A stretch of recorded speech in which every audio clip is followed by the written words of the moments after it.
Your inner child is the key to your happiness. Happiness is your birthright. And society programs us that if we don't have this, that, and the other, if we're not keeping up with the Joneses, if we don't have all of these responsibilities, all of these obligations, that we don't fit into society. And what happens is that we collect all of these things, we have all of these obligations, all of these responsibilities, we have all of these burdens emotionally, psychologically, mentally, and very little space for pure happiness. And pure happiness is not this thing or that thing, this person, or obtaining this level of success. This pure happiness has everything to do with your inner child. Simply learning new things, being alive, being enthusiastic. But when our space is so burdensome by all of these attachments and all of these assumptions and expectations on ourselves and all of this hardship. When I mean hardship, I mean being very hard on yourself and thinking very low of yourself. What happens is that we lose that natural intuitive nature. We lose that natural optimistic nature, that kindred soul. And that's the part of ourselves that actually has the courage to go out into the world and to find our place, right? So when we are most happy, we feel belonging, right? And when the belonging is that inner child, right? I know for myself, when I feel the greatest belonging, it's usually when I'm being childlike.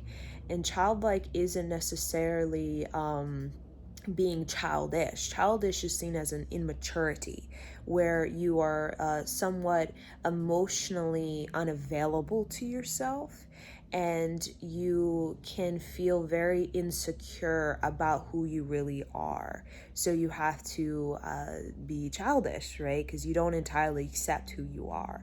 Being childlike is actually accepting who you are and the fullness of who you are, right? The fullness of who you are. And we can extend that even into our businesses, even into our responsibilities if we are a husband, a wife, and have children, have a career, right? It doesn't have to be this robotic, like this aggressive, competitive type of attack, right? Our life doesn't have to feel like this constant combat, right? But we're programmed to do that because in doing that, we start to lose our real gem, right? We don't pay attention to our real gem, our real gold mine, which has to do with living according to your heart, right? Living according to that inner child. Because if you do that long enough and you continue to do that and you follow that and you listen to your intuition, you follow your heart, yes, you'll have challenges, yes, you'll be tested, but it will give you a creative life. It will give you a life that you need, right? A life that will give you a rite of passage, and not a life that will help you to emotionally and spiritually grow and evolve, right? It will lead you to a very refined intuition at the right place, at the right time, divine timing, meeting of companions, soulmates, meeting of like-minded individuals that can further your creativity. And when you also are working on that inner child, you are also very sensitive in the way that you just naturally know this is not healthy for me. This person's not good for me. I need to stay away from this. Right? You have that. When you're sensitive, you just also very you have a greater discernment. You're not so easily just getting involved in whatever, right? You when you are in that inner child, you also have a really pretty keen intuition. You're pretty alert, right? You're very alert to yourself and to other people, and you're not just living unconsciously, just kind of moving through the motion of life on autopilot, waking up one day and realizing, man, I should have listened to my intuition 6 months ago because it was right. And now You know what I'm saying? So your inner child will keep you alert. It will keep you 6 months to a year alert, in the way that, since you have such a learner's mind, and since you're so available to your emotions, and since you're so accepting of yourself, and you have a sense of belonging on this earth, you're very rooted, you're very grounded, you're very deep in the earth. Therefore, you can feel things before they even come. You're very psychic. And as adults, we lose that. We become very uprooted. We stop connecting with nature. We stop listening to our feelings. We stop becoming emotional.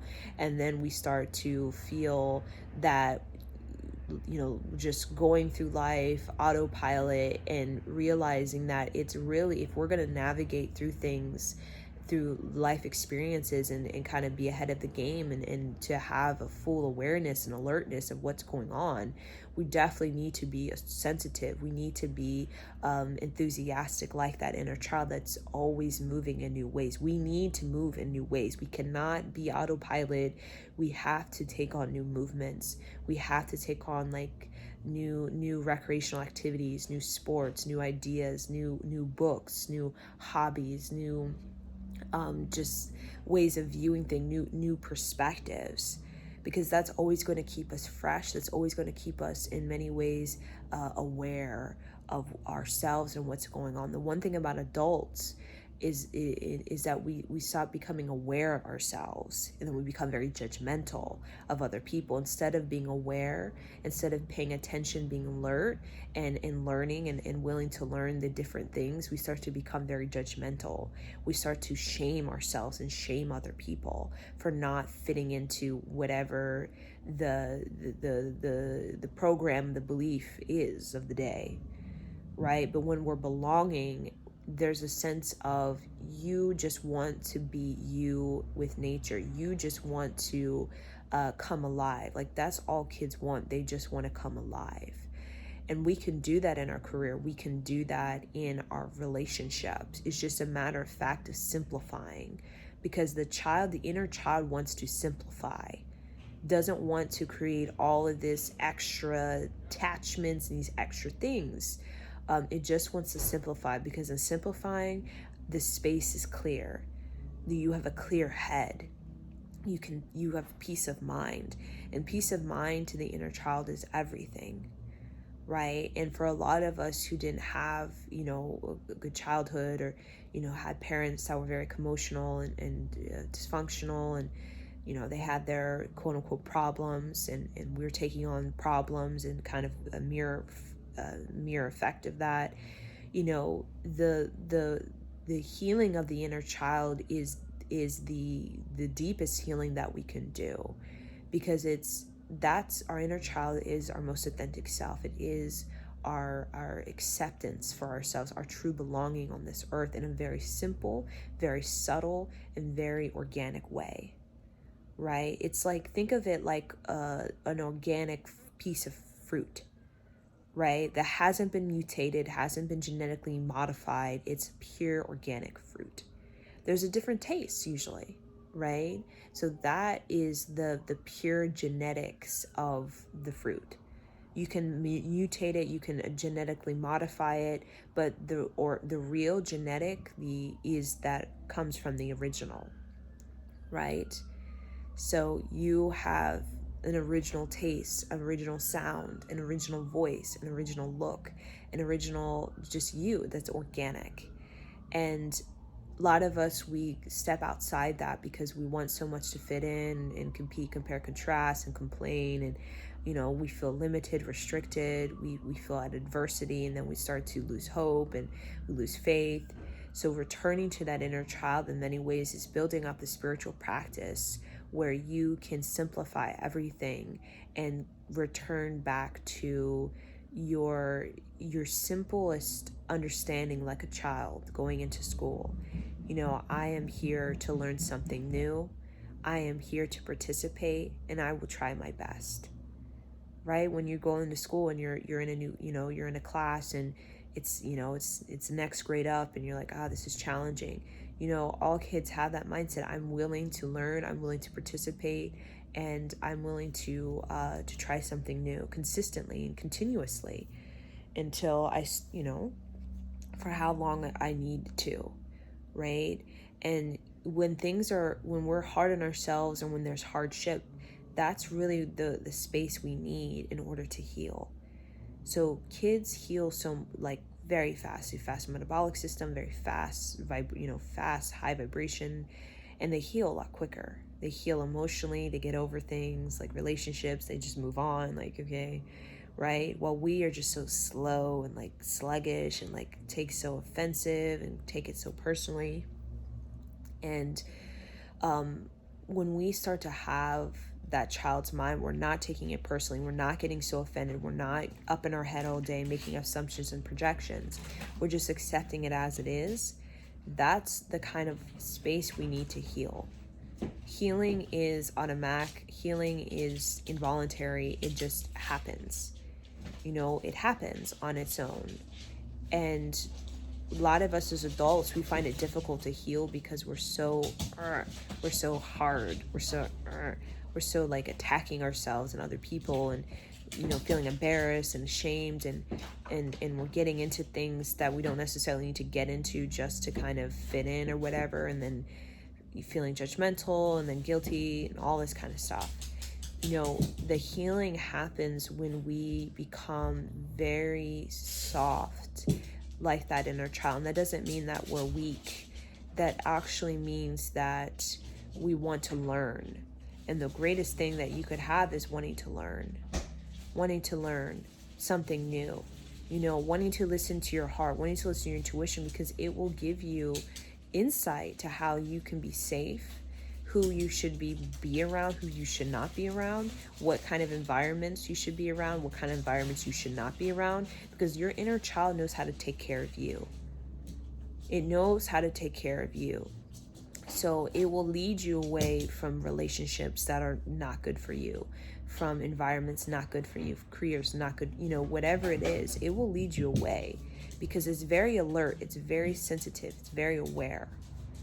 Right? It's just a matter of fact, we need to trust it, and we need to give energy more to that than this, compete, compare, contrast, they look at them, or whatever, this burden, this obligation, this extra stuff that we do that just leaves little time, little energy for that inner child to actually guide us and to lead us to something that's going to make us more radiant, more magnetic, raise our vibration, so that this hard work, this hustling, like when you raise your vibration through the inner child's perspective, you can get things done so much quicker and get things done so much more naturally without needing to force, without needing to be desperate or needing to be like this hustling thing. If you have, like Alan Watts would say, if you're magnetic, if you're really educated in your subject, you're really talented in your subject, it will come to you. You don't need to be doing all this weird stuff, superficial, fake stuff to get what you think you need. If you simply bring focus on that inner child and the talent, the gift, the niche, the high vibration, just simply creating this radiance, this glow around you, this magnetism, this expanded awareness of you, and become very virtuous, or have this rite of passage in your life that just makes you a very special character. Right? Your voice, your look, your touch, your feeling is just really grounded and very soulful. All of that which you think you want, what you really want, will just come to you in a very magnificent way, because you are beautiful. And the one thing that makes people beautiful is that kindred soul, is that ability to belong and to accept oneself and to express that without this weird judgment and this shaming and in this sort of like chat, gossip, chatty like noise, right? So your inner child is the key to you not only meeting your soulmate, your highest life partner, your companion, also your career pathway. Even if your career pathway is simple of just being a lifeguard, right, or being a sailor, or biologist, it will lead you to the right environments. It will lead you to the right mindset, the right habits, behaviors, and it will lead you to a life that is going to be uniquely your own and creative. And that's all that inner child wants. We can get so caught into this obligation, this responsibility. We're, getting married, we're having kids, we're not ready, and we're doing all these things, and it doesn't necessarily feel right, but we do it anyway, right? And then we feel the guilt and the regret and the shame of that. How we can really recover from that, from these heavy programs of you're not worthy, you're not good enough, victim mentality, trauma. You've been set up to live a life of hardship because you've been programmed that's the only thing you can get, right? And then you hate yourself, and then you're angry and then pissed off. How we can really deprogram all that, which a lot of people have these heavy thoughts of limitation and restriction and a survival mode, right? Is about even just a simple meditation of really understanding what does it mean to be ecstatic. Is it for you rock climbing? Is it you skiing? Is it you just sitting by the beach? Is it you dancing? Is it you playing the drum? Is it you in a circle with your family, friends, and doing a prayer? Finding those ecstatic moments is actually what's going to return and retrieve your inner child, because a lot of people's inner child is locked away and they're somewhere else, right? They've lost that inner child. So if you want to retrieve, if you want to restore that inner child, that youth, the kindred soul, which a lot of people lose their natural etheric scent, and they find it difficult to find their real companions. They find it difficult to belong, the sense of purpose and all of this. And they feel really uprooted. They feel like they're just going through the motions. They're very unconscious, very bound, these type of things, just kind of escaping. It really is those ecstatic moments you have when you are letting what wants to come through in a very creative way, right? If that's just knitting, if that's just sewing, if that's just making headdresses, if that's making clothing. I mean, even if you're not making money at it originally, right? Like Alan Watts would say, if you become really talented and really beautiful, really beautiful, really gifted at that, really empowering at that, really just magnetic and expansive and just so just so in awe, eventually you will receive that reciprocity. That's how the law of attraction works. You are what you put out, and if you put out that level of awe like a child does, you will receive that. It's just a matter of fact of, with the inner child, it's different than, the hustle and forcing, because it does take time. It's a process. You have to create a momentum. You have to get talented, and that's not going to happen in a day, a year, or 6 months, right? But in our hard working, productivity and forcing and desperate is I want it now. I'm angry that I didn't get that career I wanted now, and then I'm going to be pissed off and just mad. You know what I'm saying?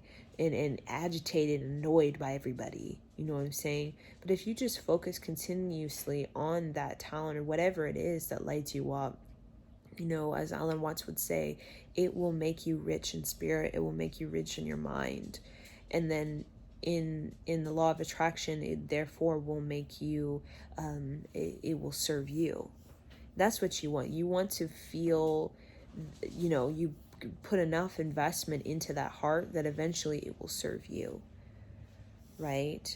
And I think a lot of us, we put so much attention on just, forcing, desperation, I'm not good enough, I'm not worthy, it's not going to happen for me, these type of things. And we will go through those emotions as we're creating a momentum of creativity in our life, and over many years, maybe decades.